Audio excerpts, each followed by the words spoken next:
Assalamu alaikum, I'm Hiba. And I'm Zaid, You're listening to Diary of a Matchmaker. a podcast that will take you into our world as matchmakers. We'll share our experiences and offer advice for the single Muslim.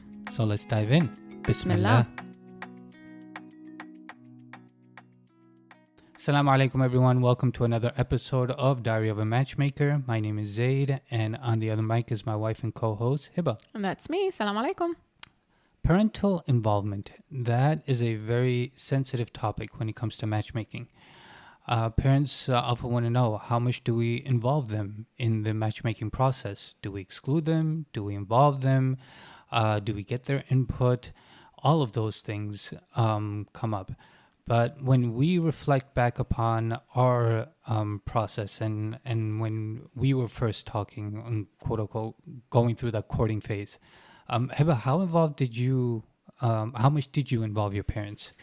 They were involved and they weren't involved at the same time. How so? So they knew from the get-go that I came across HOD. I'm seeking marriage through this website. HOD, by the way, is half Deen. Half Deen. Yes. Salam to Baba Ali if you're listening. Yes. We love you. And what else? Oh, yeah. So they knew that I was using HOD, and they also knew that I was talking to you. And they didn't know too much about you. I just gave them the basics, and I told them that we're talking to see if we're actually compatible for each other. After, like, when things got serious and we actually saw how compatible we were and we want to move forward, then I told them more about you. Told them about you, about your family, why I think we're compatible, what are our expectations for the future, and all of that. And of course, they shared their input, their concerns, their support, all of that. And after that, of course, they met you on Skype and talked to you and all of that. So just to be clear, you never excluded your parents. Like, you jumped on a matchmaking platform, but you said, Mom, Dad, I'm using this service, but I'll involve you if I do find a match, or when I do find a match. Yeah, I didn't. Right? I didn't hide anything from them because I believe anything that starts wrong and starts in secrecy and behind closed doors and all of that, Of course. there's no barakah in it, right? And also because, like, when we started talking, I was almost 30. Actually, no, I was a few months over 30. Yeah. And like by this age, you're an adult, you're like more independent, like you're not 18, right?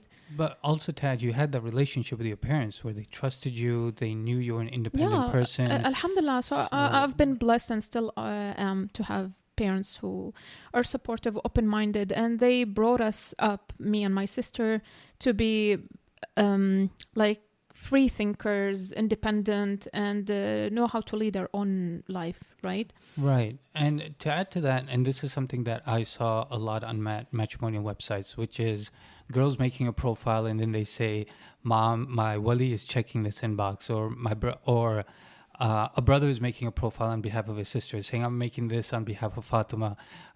If you're interested, please message me. But you didn't do anything like that, right? It's not like your mama and baba were checking your inbox and like filtering things. I don't think they wanted to be that involved. Like, this is your headache. You know how to make your own decisions.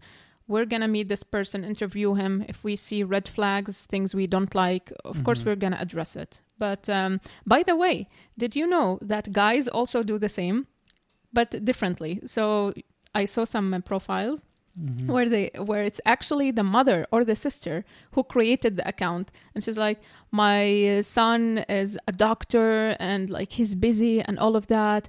If you want to connect with him, like it has to go through the mother. Right, because apparently the son is too busy to make time for marriage. Apparently. So, I mean, my involvement with parents was a bit different because being a guy, there's a little bit more flexibility. There's not that much kind of, insecurity, right? I guess insecurity is the wrong word, but fear. So when I was searching, my parents knew from the beginning that I was on different apps, matrimonial websites in the beginning. And my journey spanned about 9 years. So towards the end, my my mom was just anxious to just get me out of the apartment, find someone, and start my own life. So my parents were pretty trusting of me and my search. And when I eventually told them that, hey, I met somebody online, my mom, of course, had her reservations. And I told you this story before. Yeah. And it's kind of funny. When I first told her, hey, I met a girl all the way in Jordan. She's studying over there, but she's planning on relocating here. She thought, my mom thought, and I kid you not, that Hiba was trying to scam me. I think she thought I was ISIS. I was amongst ISIS because I've traveled a lot. And now I think so. I remember something like that. Yeah. So my mom had her fears. My dad, he's like, are you seriously going to just meet someone and then have your nikah within just a few days after that? I said, yeah, I feel pretty strongly about this. So my parents had their fears. Your parents had their fears. But alhamdulillah, your parents trusted us, right? And they knew that we were responsible adults and that we were asking each other the right questions and assessing compatibility and doing all of those things. Yeah.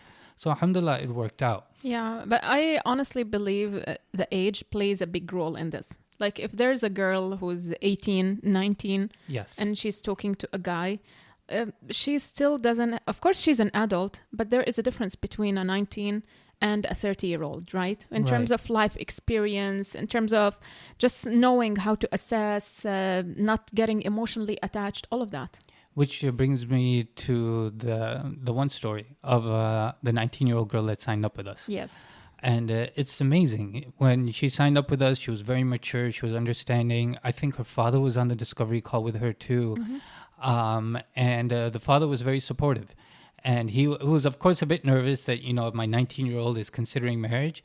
But we were very impressed at the kind of communication she was having with her parents, how clear she was about her expectations, about her goals and what she wanted in a spouse. And so we took her on, and alhamdulillah, we were able to get her matched, and she had her nikah just last summer. Yeah. The amount of maturity she carries, mashallah. Yeah, mashallah. So that brings me to our service. Do we exclude parents from our service? Do we involve parents in our service? How does our service kind of balance that? So if you ask parents, they're going to say, yes, we exclude them. We don't like to work with them, all of that. But honestly, in all honesty, we don't exclude them from the process, but we don't directly work with them. So what we do is we work directly with the client, and we encourage them to involve their parents, whether they're a guy or a girl. Yeah.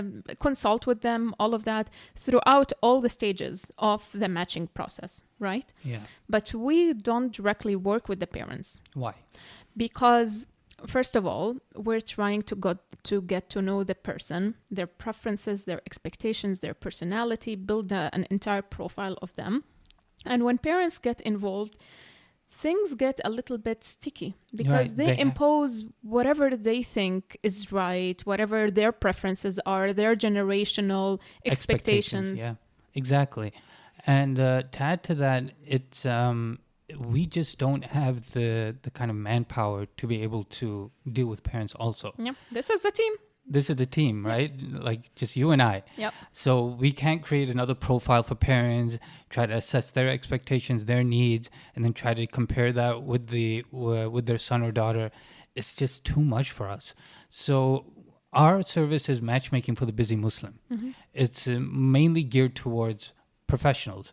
So the expectation is that we are taking that the people we're working with are mature working individuals who have some sense of what they want in a spouse, who have initiated that conversation with their parents, and that they have some level of understanding with the parents as to what a compatible spouse looks like. And many times the expectations of the client look very different from the expectations of their parents. Right. I mean, just recently we interviewed this guy. Mashallah, he's successful and independent and all of that. But he said that his parents expect him to live, like to move in with with his new wife and live with the in-laws, right? Mm-hmm. And he wants completely different thing. Yeah, and when we brought that up to him, because it looked like a contradiction on his form, Mhm. and he said that he doesn't want to get into a fight with his parents from the beginning. But at the same time, he made it clear that he's the one taking the reins on this, that it's his decision ultimately, and that when the time is right, he'll have that difficult conversation with his parents. Right. Our service itself, like you said, it's dedicated towards understanding the client's needs. We're very strict about not allowing parents to attend the double date. And we put it very clearly on the double date invitation that parents, guardians, children, nobody else is allowed to come to the double date. And the reason for that is because it's a very sensitive and important time for the clients to get to know one another. So just in case somebody's just tuning in here for the first time, can you explain briefly what is a double date? So the double date is the final step of our service. It's when we've introduced the matches. When I say introduce, we've shown pictures of the matches to each other. We've shared some information about their values and things like that. And both clients have said, yes, we want to move forward for an in-person meeting. So when I say double date, I mean an in-person meeting. Or virtual. Or virtual. And what it means is that Hiba and I are there with the clients in person or virtual, and we're facilitating the introductions. So when I say that parents are not allowed to be there, the reason for that is because that time is dedicated for the clients to get to know one another, to ask the important questions, to assess values, to assess goals, expectations, things like that. And if mom and dad are hovering over them, they can't be vulnerable, right? They can't be open to one another. Vulnerable in a good way. Vulnerable in a good way. And those important questions and answers won't really come out, right? Right. And so I remember this is kind of sidetracked, but we even considered the idea of creating a new package where we meet parents and stuff too. But that's for... Like Sima Auntie. But yeah, that's in a nutshell how our service works and why it works that way. Yeah. We want our clients to reap the rewards of their work. We don't even carry their hand all the way to the marriage date because we want them to involve their parents after the double date too. Right. And explain to their parents why they think that such and such person is compatible and pave that way for their match to come over, meet the family, and do all that like work. So we introduced 2 clients last year. And we're going to change their names intentionally for the sake of privacy. And we shared their pictures to one another on a video call. They were very happy. The information, not just pictures. Information and pictures. And they were very happy and they wanted to move forward. So we scheduled an in-person date. And we were very excited too because it was actually difficult to find matches for these 2 specifically. Yeah. So we did the in-person date. Alhamdulillah, it went very well. We used our custom designed games, and we followed up with them after the double date, and they both said yes, that they want to move forward. So they paid the fee, and our service ended at that point. And so sometimes, just out of curiosity, we follow up with our clients and check in and say, how did things go? Are things moving along? And we were very shocked. And what did we learn from Ali? So Ali said that he visited the girl and her family, and just after one meeting, the girl said, "No, it's not going to work out." And why is that? Because apparently her parents' expectations were very different from hers, and she didn't know how to ask the questions, how to navigate this whole process of right. what she wants and what her parents want. And she just dumped the whole responsibility on her parents. Right. And he didn't meet their expectations. Yeah. And not only that, but yeah, like you said, she didn't know what questions to ask, how to ask the right questions, how to assess compatibility. Mm-hmm. And there wasn't much legwork happening on her end. And this is something that I've seen in my personal journey trying to get married. So before you talk about your journey, in this case, even though they were very, very compatible and the guy made a huge sacrifice when he said yes because she had a specific circumstance, the reason it didn't work out, we can share that circumstance. because she was divorced, right? Yes. Yeah. And she was, I think, older than him, slightly older than him. Mm-hmm. But he saw compatibility and all of that, and he said yes. And she said yes because she saw the compatibility. The reason it didn't work out because when he met her parents, they didn't Right. like that he was an entrepreneur and they wanted a doctor. We were very saddened to know that it just fell apart because of something she couldn't communicate to her parents. Right. And his time ended up getting wasted as well as His money. His money. Yeah. And this is a pattern that I've seen a lot of in my journey trying to get married, which is girls are oftentimes dump the responsibility on their parents when it comes to assessing compatibility, right? When it comes to asking the right questions, when it comes to addressing goals, expectations, things like that. They say, Mom and Dad, you know what's best for me. You meet the guy and you figure it out. Now, I understand, and this is sometimes what I hear from educated people and scholars, that if a guy approaches you and shows interest in you for the purpose of marriage, then your first response should be, go speak to my wali. Now, as a girl, how do you feel about that, taking that path? I feel it is important, of course, to speak to the wali. Mm-hmm. Because girls could easily get emotionally attached Very true. before assessing logically, especially if she's young. Mm-hmm. But I would say if we're talking about a mature adult, she has that open communication with her parents, there's a trust and all of that, then you tell your parents, there's a guy who's showed interest in me. He's interested in marrying me, not dating and all of that. Right. He's someone I'm attracted to. He's someone who carries my goals, exactly, my values, my expectations. We're on the same page. We're on the same page. I would like to get to know him and assess the compatibility level and then introduce him to you. Right. So that's very much what you did with me, right? Yeah. When you were on HOD, Yeah. you saw my profile, you saw some compatibility, you reached out to me, and your parents knew you were using this platform. My parents knew I was searching, and we assessed compatibility. And when you felt like there was something here that we can build upon for the purpose of marriage, then you contacted your parents, right? Yeah. So it wasn't the other way around. So alhamdulillah, it worked out for us because it was a virtual setting. It was less complex. But we want to leave you guys with this question. If this is an in-person setting, there's a guy showing interest in this girl. Maybe they go to the same university. They work together, whatever. Should the girl say, hey, go speak to my wali? Or should she take initiative? How do you think this scenario would play out? Right. And when we say initiative, should she assess compatibility, assess common values and interests, and then take the step to speaking to her parents and say, I'd like you to meet this guy? What should happen first? I'd like to leave that with you guys. Because we don't have an answer.